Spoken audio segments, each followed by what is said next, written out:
नमस्कार, मैं हूं अनिल सहगल और आप देख रहे हैं खर्चे का फंडा।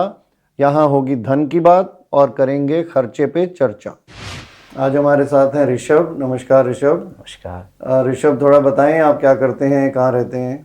मैं एक्चुअली मैं एक एक्टर हूँ और मैं बॉम्बे में बोरीवली रहता हूँ। तो आप कब से हैं यहाँ और आपने क्या काम किया है अभी तक? मैं 1 साल से हूँ यहाँ। हम्म। मैंने यहाँ अपना एक्टिंग क्लासेस का कोर्स पूरा करा है अच्छा। और उसके बाद अभी मैं फ़िलहाल ऑडिशन दे रहा हूँ। तो आप रहने वाले कहाँ के हैं? मैं रहने वाला हरिद्वार का। तो आप अभी मेरे पास आए हैं, मुझसे बात करना चाहते हैं, तो हाँ जी। आपके मन में पैसे को लेकर कोई सवाल है या कोई खरीद को लेकर कोई सवाल है इस समय? मैं ये सोचता हूँ कि मुझे इन्वेस्ट करना चाहिए बिल्डिंग्स में। ये मेरा एक पहले का मतलब एक सपना है कि मैं एक्टर बन जाऊँगा तो उसके बाद मैं इस चीज़ में, क्योंकि मुझे बचपन से थिंकिंग थी कि मैं बड़ी बड़ी बिल्डिंग्स बनाऊँ। तो मतलब आपके लिए एक्टर बनना एक पैसे कमाने का जरिया है जिससे आप वो कर पाएंगे जो आप करना चाहते हैं? एक्टर बनना एक अलग है, एक वो मेरा पैशन है। नहीं एक्टर बेटा, आप कह रहे हो मैं एक्टर बन के वो कर पाऊं जो मैं करना चाहता मेरे था सपने शुरू हैं। से, जो आपका सपना है। हाँ जी। तो आप एक को सपना और एक को पैशन तो नहीं कह सकते ना, मतलब तो दोनों का एक ही हो जाता है। दो पैशन हो सकते हैं इंसान के, ये तो मैं मानता हूँ। तो एक पैशन आपका एक्टर बनना है और एक पैशन आपका है कि बड़ी बड़ी बिल्डिंग्स बनाना या खरीदना या मालिक होना उनका। उनका मालिक हूँ। तो अब आपने जरिया, दोनों जरिए बनते हैं। अगर आप ये करें कि मैं पहले बिजनेस करूं, ग्रो करूं, बिल्डिंगें खरीदूं और मेरे पास इतना पैसा हो कि मैं एक्टिंग कोर्सेज करके अपने प्रोजेक्ट करके एक्टर एज एक्टर एस्टेब्लिश हो जाऊं, एक वो जरिया है। दूसरा जरिया है कि मैं एक्टर बनूं, एक्टिंग सीखूं, उसमें माहिर हो जाऊं और उसमें से पैसे कमा के बिल्डिंगें खरीदूं। तो दो रास्ते हैं ना, दोनों के दोनों तो एक साथ कर सकते हैं, वो भी हो सकता है। तो आपने क्या रास्ता चुना है? आपके मन में क्या रास्ता है? रास्ता तो यही है ना कि मैं एक्टर बनने के बाद अपना अपना एक मुकाम में पहुंच के, तो उसके बाद मैं जो मेरा सब जो मैंने सोचा है उस वो चीज़ करूं।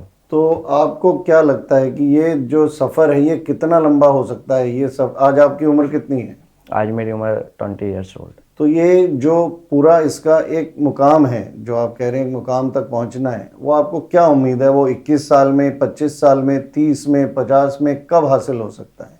अगर मेहनत लगन से मैं जो अभी तक करता आया हूँ, मैं वहाँ से यहाँ पहुँच गया, हरिद्वार से मुंबई। हरिद्वार से यहाँ आना तो भाई कोई इतना बड़ा काम नहीं है। आप बस में बैठे, ट्रेन में बैठे, प्लेन में बैठे आ जाते हैं। तो आप सर कोई वहाँ से ऐसे तो नहीं है कि पैदल आए हैं या कोई बहुत मेहनत करते हुए आए हैं। तो वो तो उसको अचीवमेंट मत गिनिए। सर आप हरिद्वार से यहाँ सपना आए। देखा तभी तो यहाँ पहुँचा ना सर। सपना मेरे भाई देखो, ये बड़ी कठिन, बड़ी कठोर दुनिया है। मैं आपको ऐसे लल्लू चप्पू दे दूं आप खुश हो जाओ, ऐसा नहीं है। आप जैसे आए हो ऐसे लाखों लोग आते हैं, हर साल आते हैं। अभी उस जिंदगी का एक पहलू पैसे का होता है। हाँ वो सर। पैसे का पहलू आज आपका कौन चला रहा है? घर वाले। घर से आ रहे हैं। तो घर से कभी फादर ने भी ऐसे ही अपनी ज़िंदगी शुरू की थी। उन्होंने फिर धीरे धीरे पहले अपने फादर से लेते थे, फिर अपना खर्चना शुरू कर दिया। तो आपका वो कब शुरू होगा और उसका कब मुहूर्त निकालेंगे, कब सोचेंगे? क्योंकि अभी आप एक्टिंग में लगे हैं, अभी आप ऑडिशंस करेंगे, उसके कोई पैसे नहीं देगा। इनिशियली कुछ काम मिलेगा, उसके भी पैसे नहीं मिलेंगे। तो वो जो रोज़ का रोटी है और रोज़ का जो खर्च है वो कहाँ से निकलेगा? देखो, सक्सेस मिलने के ऊपर तो मैं सब कुछ कर लूँगा। अभी मैं लॉटरी टिकट खरीदता हूँ तो मेरी लॉटरी निकल गई तो मैं सब कुछ कर लूँगा, जो मैं करना चाहता था सब खरीद लूँगा। अगर नहीं निकली तो क्या करूँगा? और मेरा प्लान तो था, मैंने पैसे कमाए और उसको इन्वेस्ट किया लॉटरी की टिकट में, वो प्लान तो था। अगर मैं लॉटरी की दुकान के बाहर खड़ा रहूं और सोचूं मेरी लॉटरी निकलेगी तो सब कुछ कर लूँगा, तो कितना चांस है कि मेरी लॉटरी निकलेगी और मैं सब कुछ कर लूँगा? लॉटरी टिकट खरीदने के रोज़ जो है आप ऑडिशन पे जा पाओ, उसके लिए काम करने का ज़रिया बनाओ कि मैं रोज़ अपना खाना पीना, कपड़ा लत्ता और रेंट दे के ऑटो में बैठ के या टैक्सी में बैठ के या ट्रेन पे बैठ के जा सकूं, ऑडिशन तक दे के आ सकूं। कल आपको सक्सेस मिल जाए, मैं कहता हूं ऊपर वाला करे आपको कल सक्सेस मिल जाए, वो उसकी तो तैयारी करने की ज़रूरत ही नहीं ना। ऐसे हाथ करके हम लोग बैठे हैं, कुछ आता है उसकी तैयारी थोड़ी करनी है, नहीं आता है कि तैयारी करनी है। तो ये सोचो, आज इसको रोको अपने आप को और सोचो और ये देखो कि मेरी प्लानिंग है क्या 20 साल की, 30 साल की, जिधर आप जाना चाह रहे हो। लोग जाते हैं कि बड़े बड़े पर्वतों पे जाके मुझे ये दर्शन करने हैं, वो अगर वो उस पर्वत पे चढ़ते चढ़ते चढ़ते चढ़ते रास्ते में ही पूरे हो गए, नहीं पहुंच पाए, तो क्या उन्हें दुख होता है? नहीं होता है, वो खुशी से जाते हैं। उसमें खुशी है, मंजिल की तरफ बढ़ रहा हूँ मैं हर रोज़, चाहे मैं 90 साल का हो गया, मैं आज भी मंजिल की तरफ बढ़ रहा हूँ, इससे बड़ी खुशी कोई नहीं है। Enjoy journey. Enjoy the journey. हर रोज़ जो आपने एक कदम लिया है अपनी मंजिल की तरफ, अगर वो आपको खुशी नहीं दे रहा तो आपकी वो मंजिल है ही नहीं, फिर आप गलत मंजिल की तरफ चल रहे हैं। मतलब डेस्टिनेशन के पीछे ना भागो। डेस्टिनेशन के पीछे तो जा ही रहे हो मेरे दोस्त, पर वो मंजिल जो वो कदम उठा रहे हो हर रोज़ का, उस कदम को एंजॉय नहीं कर रहे हो, तो वो डेस्टिनेशन को भी शायद एंजॉय नहीं कर पाओ, क्योंकि हमें डेस्टिनेशन की गारंटी नहीं है, वही। गारंटी तो कदम की भी नहीं है, पर हिम्मत तो कदम की ही कर सकते हैं। डेस्टिनेशन पे हक हमारा नहीं है, मिले ना मिले। हमें मिलेगा, हमारा हक नहीं है, हमारी एफर्ट है।